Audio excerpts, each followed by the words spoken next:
Chelsea tears. Delicious. Welcome back to... Arsenal absolutely smoked Chelsea at the Emirates on Tuesday night in one of my favourite games of the season. That is payback for Wenger's 1000th game, you absolute. With 4 games to go, the Premier League title hangs in the balance, and if City are to win it, they will have to go on an historic run even for them. If they want it, they're going to have to work for it. So let's make sure we make them earn it with our 4 remaining fixtures. We will discuss our brilliance soon, but amidst the furore of the game last night, I couldn't help but notice there were a few concerns about a certain Brazilian winger, who once again dropped to the bench and struggled to impact the game. Martinelli is a player I absolutely love. However, after such a brilliant campaign last season, where, let's not forget, he got 20 goals and assists in the league alone, scoring 15 goals from 9.3 non-penalty XG and over 50% over performance, something's not quite clicked this time around. He has had more injury issues this year, but they've only ruled him out of 7 games across the season, according to Transfermarkt. And in recent weeks, he's picked up just 112 minutes of football in the 6 games between City away and Chelsea at home. He has had, of course, some great moments, but whichever way you spin it, with 6 goals and 4 assists in the league so far this season, with 4 to go, knowing the impact he can have because we've seen it, there's definitely a discussion to be had. This chance, clean through 1v1 at 5-0 on Tuesday night, will probably be forgotten, but that's not a player with a lot of confidence, in my opinion. In these what's wrong discussions about players, I find the sweet spot is always about finding the right balance between collective and individual responsibility. If a student is failing at school, you can't just blame them solely and ignore the teaching, what's going on at home, the subject matters, etc. But you also can't just point to a load of extenuating circumstances and pretend that's the sole answer either. Correctly assessing how much of each is the cause of a situation is always the game. And usually I find in football, there's a bit of both. With that in mind, the first thing to say, and often something that's missed out of the Martinelli conversation, is we have to acknowledge that Arsenal as a whole are better this season, despite Martinelli's drop-off. We love Martinelli, and we might be concerned about his development as fans, and obviously for Martinelli himself and his prospects in isolation, something's up. But if we're just doing results analysis, Arsenal have scored more goals, won more games, and got more points this season than last. So there's a decent argument to say that Mikel's done the right thing this year for the club, which is his job. He can't bring everyone along for the ride, and Martinelli either doesn't suit us now or hasn't individually kept up, or both. The collective is doing its job, so it must be on the individual. When talking about this on X, I got a lot of "never seen such a protected player." But I don't think that's quite fair. And I think it's a bit reductive when we begin to look at the environment around Martinelli. Because despite having my concerns about Martinelli individually long term, which we will come to, I think we'll see as we move forward in this video that the environment around Martinelli isn't exactly conducive to getting the best out of him. We know how good this guy can be. As we know, Arsenal spend a lot of time building over to the right-hand side with our tried and tested pod of White, Ødegaard and Saka. When we look at goal contributions from side of the pitch, Arsenal are heavily weighted over to one side, and when we take a look at some of our pass networks from this season, we're sometimes threatening to be back at peak give it to Kieran Tierney ball of 2021, just on the other side. There was a graphic from Squawka a while back that showed the passing network of every team in the UEFA Champions League group stage, and to my mind, Martinelli looks like the most isolated winger in Europe. Take a look at the touch heat maps of a number of our recent games, and you can see that right-sided bias playing out time and time again. Now, to some degree, that's fine. I mean, it's working most of the time. We see many situations where Martinelli's isolated on the far side, but that's no problem for him if we can get the ball to him in good situations. In fact, it's beneficial for him. But we do it, and do it in good scenarios, increasingly less and less. Part of the issue is that Arsenal are one of the lowest ranked teams for long switches in the entire Premier League. We're 3rd from bottom overall for switches this season with 55. And that number has literally almost halved from last season's entire total of 97 with only a few games to go. Liverpool, for comparison, last season had 198 in total. If our general play favours the right and we don't switch it enough, that tells you who is likely not to be benefiting from the system. Martinelli's isolation then means a lot of his touches he does get are wider and deeper than ones that would suit him, as he seeks to get involved and get sucked into the pitch. However, a lot of this isn't new. Last season we did have that right-sided bias as well, but we managed to make it work. So other than the decrease in switches, what else has changed? I think it's all about the dynamics close to him. Firstly, Zinchenko's influence has decreased this season, and Kivior, as an example, doesn't provide the same level of progressive passing to find Martinelli in good areas.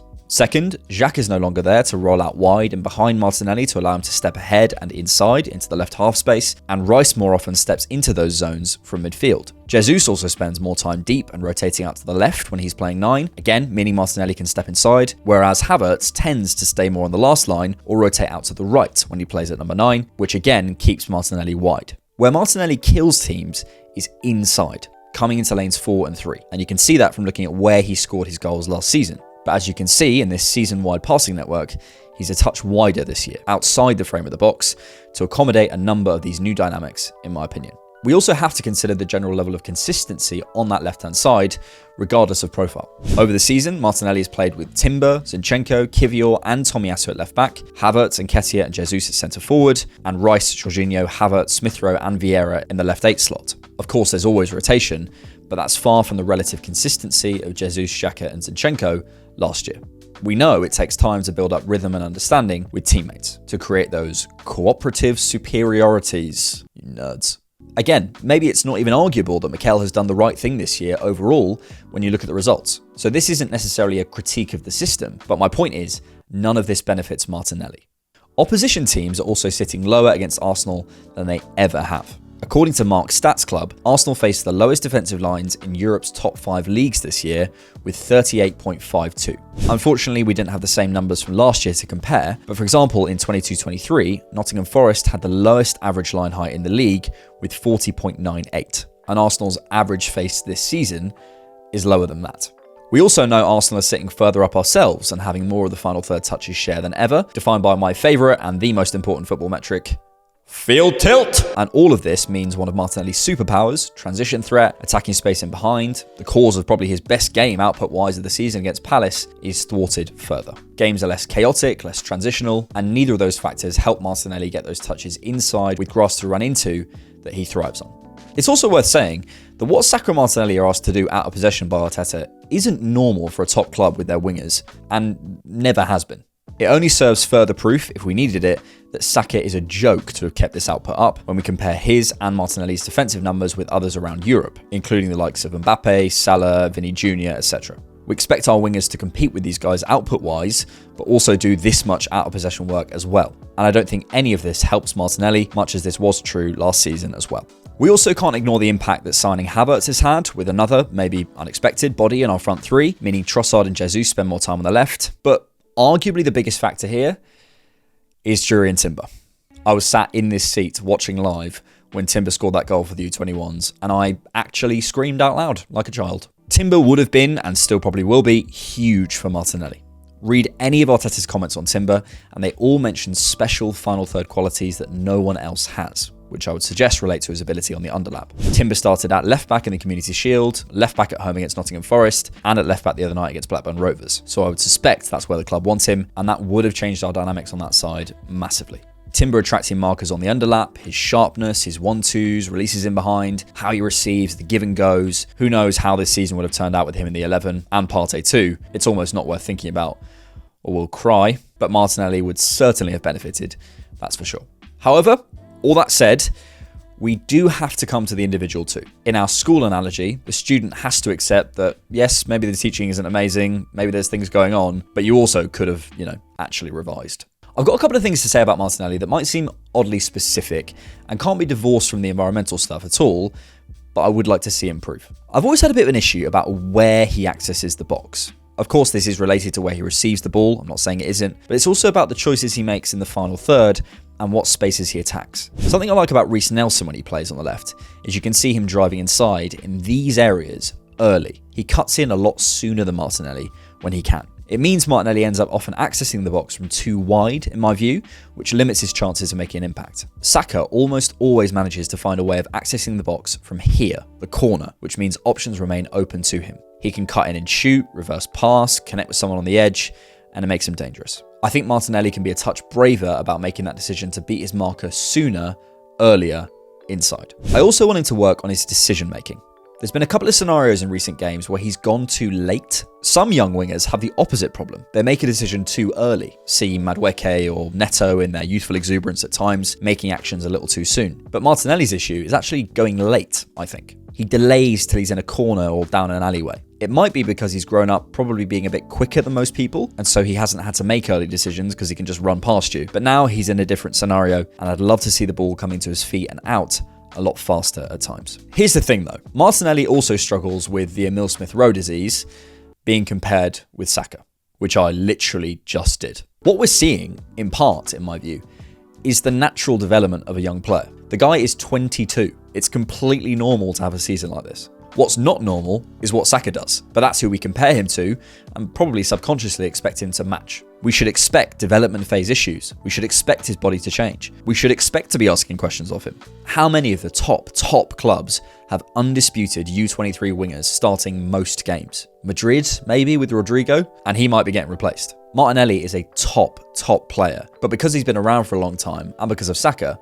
we forget he's still very young. Question marks at this stage are absolutely expected. His problem at the minute is his dimensions. If he's being forced into corners, can he execute with a cross into the box? If he's forced to the byline, can he go weak foot like Saka? Can he add that whipped finish from the edge of the box, cut in and shoot? Can he adapt? He's a special finisher in the right areas, but at the minute it feels a bit too easy to shut Martinelli down. He has less to his game, as one Premier League analyst recently put it to The Athletic. Next season, I do think our left-hand side dynamics will be significantly altered, which will alleviate some of the environmental issues we've discussed. I think we will see an uptick in Martinelli's output, and I'm in no way selling my stocks in this player. This is a special player and a special mentality. I want him at Arsenal long term. He's the sort of guy who still has a football bedspread and football wallpaper. However, there is something that I said at the beginning that I want to come back to, and it's not the Chelsea tears, which still taste delicious. Individually, is Martinelli top? I don't mean is he a brilliant player, I mean is he Salah? Is he Vinny Jr.? And my honest answer is, I don't know yet. So the question becomes, can we wait to find out? And I'm not sure we can. I think Martinelli is one of the furthest away from his ceiling in the Arsenal squad. I think there's aspects to his game that simply haven't been platformed over a wide enough sample yet, like his poaching, leading a press, his back-to-play work. But like so many along the way in this project, he might be a victim of Arsenal's success. We literally can't wait for those skills to develop as they might naturally. We all want titles now. We also all want signings, that superstar forward, but no one seems to want to say which of our attacking players is going to have to suffer because of it, and it might have to be Martinelli. Because I'm not sure centre-forward is the answer as we currently play it in Arteta's system. Martinelli is far more Luis Suarez than he is Kai Havertz, and that facilitation, wall passes, arrive late, target man stuff just isn't his game. He needs space, chaos, transition, and that's not what our centre-forward position is right now, but that might change. Player development is never linear, and team dynamics can change overnight with one signing. You don't throw a player with his talent away after one average season. Support him, put him in the right positions, allow him time to develop, and we could have a very special player on our hands. Salah, Vinny, why not? The real question is, do we have the time to wait? If you like The Different Knock, you can support us on Patreon monthly, or you can buy us a coffee.